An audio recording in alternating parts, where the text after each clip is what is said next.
ত্রিভুজের ভূমি সংলগ্ন একটা কোণ অপর দুই বাহুর সমষ্টি দেওয়া থাকলে কিভাবে ত্রিভুজটা অঙ্কন করা লাগবে।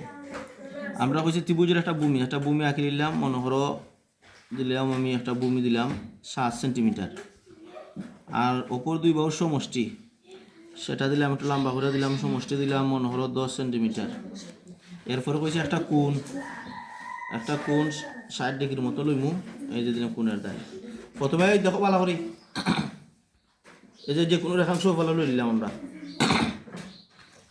এখন কি দেওয়ার এই যে একটা ভূমি সংলগ্ন ভূমি যেটা থাকবো ওইটা লইলাম, এই যেটা লইছি বুঝছি নি, এই যে লইলাম দেখছ। এখন কিতা রইল কোণ, এই যে 60 ডিগ্রি একটা কোণ, 60 ডিগ্রি 75 ডিগ্রি যত হইব পরীক্ষার যত হইব তত লওয়া লাগবো। এই যেটা দিলাম এটা 60 ডিগ্রি লিছি একে, তাহলে এখানে আমাদের কোনটা আঁকবায় তা বেশি কঠিন নাই, ওইগুলো আমার 60 ডিগ্রি কোণ।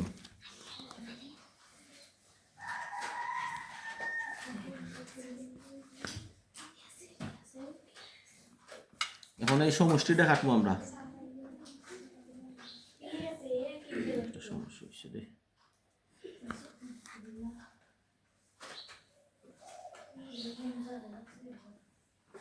এখন এই যে ওখানে কাটছি এই সমষ্টি থেকে এটা নিয়ে যোগ করবো।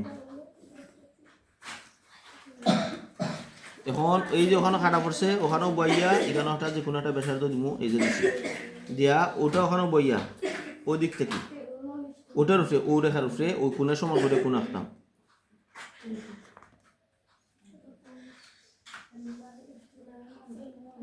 এই যে ওখানে বইয়া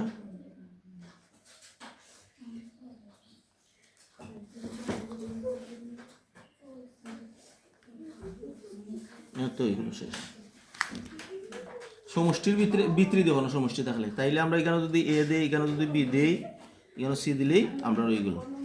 এই যে ত্রিভুজের ভূমি সংলগ্ন একটা কোণ জন, এটা 60 ডিগ্রি কোণ, ওটা সমান করি 60 ডিগ্রি কোণ, বুঝছো নি। আর এটা আছে সমষ্টি, এখন তুমি মাফা দেবা সমষ্টি, ঠিক আছে। তাহলে এ বি সি আর এগুলো অক্ষর দেওয়া লাগবো। যে কোনো রেখাংশ বন্ধ প্রথম মাসের কিতা যে কোনো রেখাংশ বি লই, বি থেকে ভূমি এ সমান করে বিসি অংশ কেটে নেই।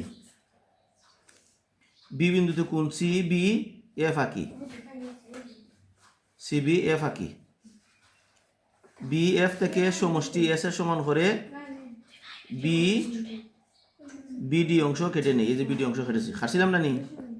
কাটার পরে কিতা করছি কোণ বি ডি সি এর সমান করে সি বিন্দুতে কোণ ডি সি এ আঁকি, যা বি ডি রেখাকে এ বিন্দুতে ছেদ করে, তাহলে এ বি সি নির্ণয়ে ত্রিভুজ অঙ্কিত হইল।